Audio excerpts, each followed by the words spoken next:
Olá, hoje o Culturando encontra-se em Lessa da Palmeira para falar com Amélia Amil. Amélia Amil, que é intérprete de língua gestual portuguesa e escreveu a duas mãos com Daniela Costa Rasgar Silêncios, uma autobiografia romanceada. Rasgar Silêncios fala-nos dos abusos a que somos sujeitos, os que nunca morrem. Estão vivos, hibernam e voltam à tona da água. Amil sabe do que fala. Quem é Amélia Amil? A Amélia Amil tem o prazer de ser uma pessoa que, filha de pais surdos, talvez seja esta a minha marca maior. Desenvolvi-me nesse meio e basicamente os meus pontos mais relevantes é o facto de ter sido filha de pais surdos, ter sido a primeira intérprete de língua gestual no norte do país, ter cavalgado por cima de uma infância, quer dizer que eu não tive infância, porque estava todo o tempo, às vezes eu digo que fui pais dos meus pais. A vida foi-se passando um bocadinho assim, e mais tarde, nos anos 80, 90, fui trabalhar para a Associação de Surdos, fui também a primeira pessoa a trabalhar na Associação de Surdos do Porto. Fiz tudo o que eu pude pelos surdos e continuo a fazer, porque é a minha comunidade, porque a minha língua materna é a língua gestual portuguesa, depois é que vem a língua falada e escrita e essa coisa toda. Posso lhe dizer que, fundamentalmente, o que eu mais me lembro foi as maldades que me fizeram e disseram, porque de facto achavam que era aquilo que diziam muitas vezes, que era uma atrasadinha mental. Isso ficou muito, muito marcado e eu queria provar ao mundo que eu não era, que era uma grande mulher. E acho que aqui chegada sou uma grande mulher sem qualquer pujança ou com a mania de que, sem mania, é mesmo. Acho que sou uma grande mulher, consegui chegar aqui e acho que há 2 anos esta parte, 3, sobretudo depois de ter escrito Rasgar Silêncios com a Daniela, estou numa fase talvez mais maravilhosa da minha vida, mais apaziguada, mais tranquila, mais sossegada, com as pazes feitas com o passado, com tudo, porque eu pertenço àquela pessoa que a família não cuidou muito de mim porque não tinha muitas condições. Portanto, eu se queria estudar tinha que me ir matricular. Se eu queria o que quer que seja, eu tinha que lutar pelas coisas, porque senão morria na praia. E, portanto, não podia ser. Portanto, eu desde pequenina que aprendi muito a sobreviver. Portanto, esta é a Amélia, que eu agradeço muito aos meus pais, a grande dificuldade que tive, a grande, enorme, gigante dificuldade, e que faz de mim hoje a mulher que sou hoje. E eu tenho muito orgulho em mim mesmo, apesar de tenho dificuldades, tenho tudo, mas orgulho muito de quem sou mesmo. Este livro, Rasgar Silêncios, que tenho aqui na minha mão, é também, percebe-se que há aqui uma fragilidade muito grande pelo facto de os pais serem surdos. E esta é uma história de uma criança coda. Para quem nos ouve, o que é isto de ser uma criança coda? Uma criança coda é uma criança que nasceu no meio de uma família de pais surdos e que se desenvolveu tendo como língua materna a língua gestual portuguesa. Depois, dentro dessa codificação, existem aqueles que são severos, que era o meu caso. Meu pai e a minha mãe só falavam por gestos. Falavam muito pouco. A minha mãe ficou surda aos 2 anos, diria algum vocabulário, mas muito pouco. O meu pai quase que não falava nada. O meu pai tinha uma tipografia e nós tínhamos que ajudar na tipografia. Portanto, eu desde pequenina que trabalhava até à meia-noite a alcear livros, a fazer não sei o quê. Além de que o contacto com os clientes era eu que o fazia. Portanto, eu lembro-me de ser muito pequenina e escrever à máquina as faturas. Eu tinha, pai, 8 anos, 7, já fazia faturas, já sabia o que era faturas, o que era imposto de transações. Eu falava disto às pessoas, as pessoas diziam que era tola. Mas como é que se supera o facto de não se ter pais que nos falem, que nos expliquem, que nos ensinem a falar? Como é que se supera a comunicação? Pois, esse foi o meu grande problema. Quando cheguei à escola sou mesmo meio ignorante e daí as pessoas me catalogarem muito, até porque nós na língua gestual as palavras não são tal e qual como a língua portuguesa, porque nós falamos são ideias, eu digo flor acima, não tenho que dizer a palavra flor, digo flor e flor. Eu posso vos dizer que ontem uma surda estava a falar comigo e estava a falar uma palavra com adra, se eu for, o que é que ela quer? Explica-me o que isto é que eu não sei. Eu, com adra, ela explicou-me que era comadre. Ok, eu vou-te explicar. Ok, porque para eles não interessa ser comadre. É uma coisa assim, pronto, a língua gestual movimenta sem em gestos e, portanto, eu não tenho que saber as palavras, e as palavras não são importantes. São algumas palavras, mas não são importantes. E, portanto, quando eu cheguei à escola, de facto, tinha muitas lacunas e toda a gente achava que eu ia ficar pelo caminho, porque eu tinha imensas incompetências e depois não podia estudar com o papai nem com a mamãe, que o papai e a mamãe não estavam lá, não sabiam explicar, não sabiam nada, eu tinha que me defender mesmo sozinha e, pelos vistos, defendia muito bem. E já agora, qual é que é a mensagem forte de preferência para as escolas? Porque existe uma grande comunidade surda. Existe uma grande comunidade surda e eu digo sempre, as aprendizagens têm que ser feitas na língua materna, sempre. E depois todos os upgrades, aprendendo como qualquer outra criança, outras línguas, ok? A língua portuguesa para mim é uma segunda língua, a língua francesa é a terceira língua. E pronto, e é assim. Não há outra forma. Nós, para sermos felizes, temos que comunicar na nossa língua materna, ok? E se a minha língua materna é a língua gestual, eu costumo dizer que eu sou uma surda ouvinte. Porque a minha comunidade primeira são os surdos. Se entrarem aqui 3 surdos, eu largo logo vocês na entrevista e vou lá com eles. Porque é o meu par, são os meus pares, são aquelas pessoas que me fazem uau! O meu coração salta, que não sei explicar, mas é uma coisa muito bonita. Portanto, enquanto eu viver assim será. E a Amélia não acha que seria importante nós, os que falamos assim tão bem, devíamos também saber língua gestual? Não tenho dúvidas nenhumas. Eu costumo dizer, e na comunidade surda fala-se muito, que é tu podes me ouvir, tu podes aprender a língua gestual, mas eu não posso aprender a ouvir nunca na vida.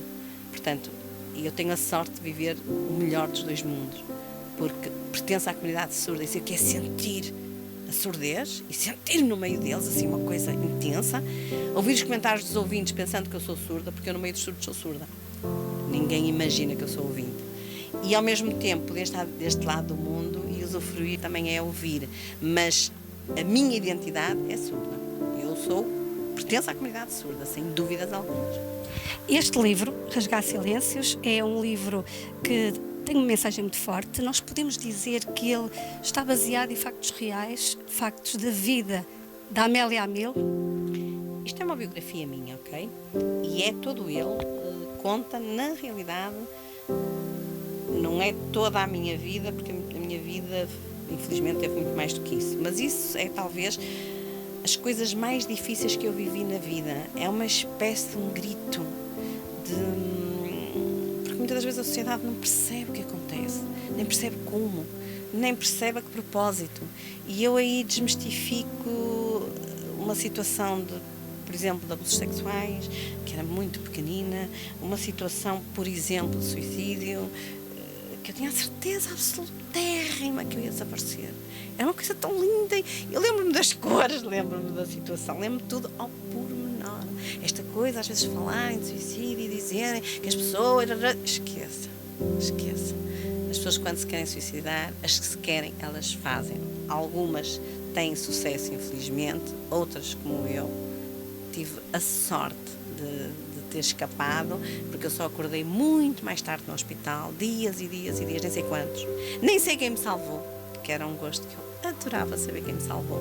Mas alguém me salvou, alguém me levou para o hospital, não sei como, eu pensei que tinha morrido ali, portanto, eu só acordei uma vez no hospital, nem sabia o que estava ali a fazer, porque entrei em coma profundo e pronto. E foi uma situação extremamente difícil.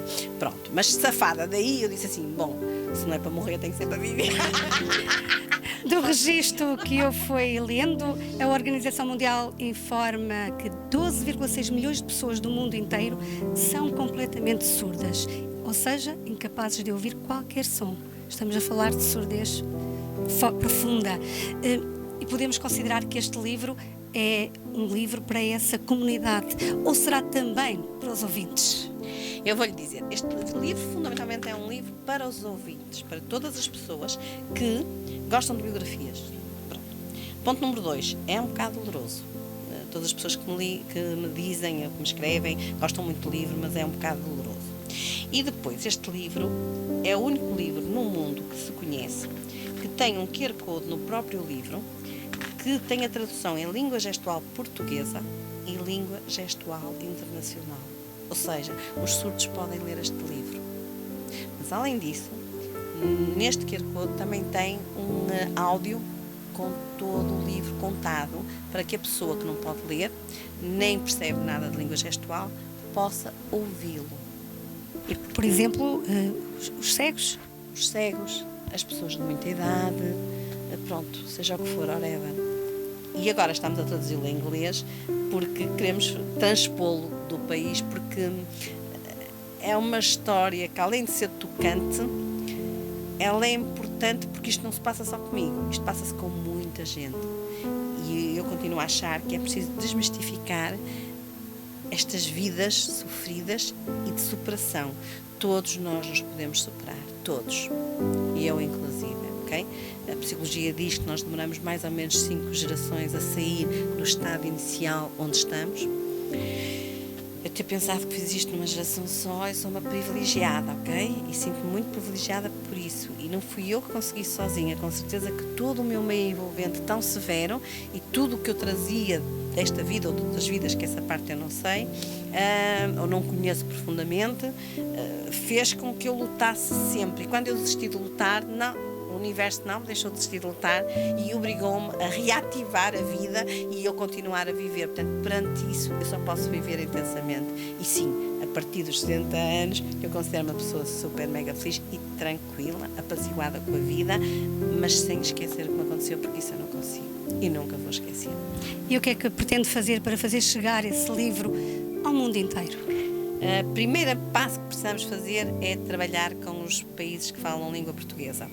E eu, como não vivo disto, também trabalho no Porto Canal e trabalho aqui, pronto, e tenho o tempo muito ocupado, estou a tentar fazer uma ponte com os países de língua portuguesa para implementá-lo, porque essa parte já está toda feita, ok? E depois, sim, a Europa, começamos talvez pelo Brasil, porque é um país maior e mais fácil de chegar lá, e depois passar isto pela Europa, mas com muita calma, porque de facto esta não pode ser a minha prioridade, porque antes disso também tenho que ganhar dinheiro, essas coisas. E os livros são um alimento de alma, não são um alimento de vida em termos de financeira e não sei o quê. Isto é um prazer que eu tenho e, portanto, é um prazer que me vai acompanhar durante, com certeza, muito tempo.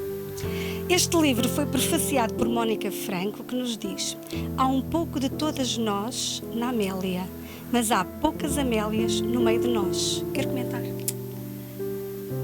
Eu gosto muito da Mónica Franco, ela é uma pessoa muito especial na minha vida. Sei que fez com muita dificuldade este prefácio, porque andou com este livro escrito ainda em computador 3 ou 4 meses na mochila dela, para que eu pudesse ler e depois prefaciar e dar-me esse privilégio. E ela é uma pessoa sensitiva, diz o que acha e pensa. Até na altura disse-me: olha, se não quiser de prefácio, não uses, para mim está tudo bem, não tem stress. E na altura, quando li, eu chorei imenso, imenso. Mas pelo grande respeito que tenho, realmente eu adorei o prefácio, e essa frase para mim é de orgulho. Eu sinto um grande orgulho nessa frase, porque não fui eu que a disse, foi ela. E quando ela diz que há poucas Amélias, eu costumo dizer assim, para safar-me dessa pujança, que há poucas Amélias, porque as Amélias ainda não estão na boca de toda a gente. Há pouquinho, são raras as Amélias. E pronto, eu tenho essa possibilidade e ela reconheceu isso. Mas não é essas Amélias poucas que ela fala, é daquilo que eu vivi, que haverá poucas Amélias, e eu estou muito grata por isso, fico muito orgulhosa por isso, mas seria incapaz de me estar a endeusar por isso. Fico muito feliz, com muita humildade, fico muito feliz porque ela me disse, sei que foi profundamente sentido, com certeza que mereço isso, senão ela não tinha escrito, mas sim, eu hoje não tenho vergonha de nada, sabe o que é nada? É nada. As pessoas dizem: mas tu falaste, não sei o quê, não te incomoda? Não.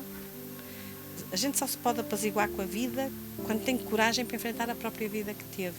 E eu, depois disso, sobretudo nesta fase dos últimos 2, 3 anos, até 6 meses inclusive, eu tenho feito coisas extraordinárias à minha vida, exatamente de superação, de calma, de tranquilidade, de paixão, de amor por mim próprio, porque continuo a achar que eu sou a pessoa mais importante da minha vida. E a âncora tem que ser em mim e não nos outros. E pronto, e é esse um bocadinho. Muito obrigada, Amélia Amil. Nós vamos ficar por aqui com Rasgar Silêncios para si, que nos ouve no Culturando em Informédia 106.3. Já sabe, pode contactar a Amélia, ter este livro autografado ou procurá-lo por aí, que ele é uma mensagem bastante forte e que vale bem a pena ler.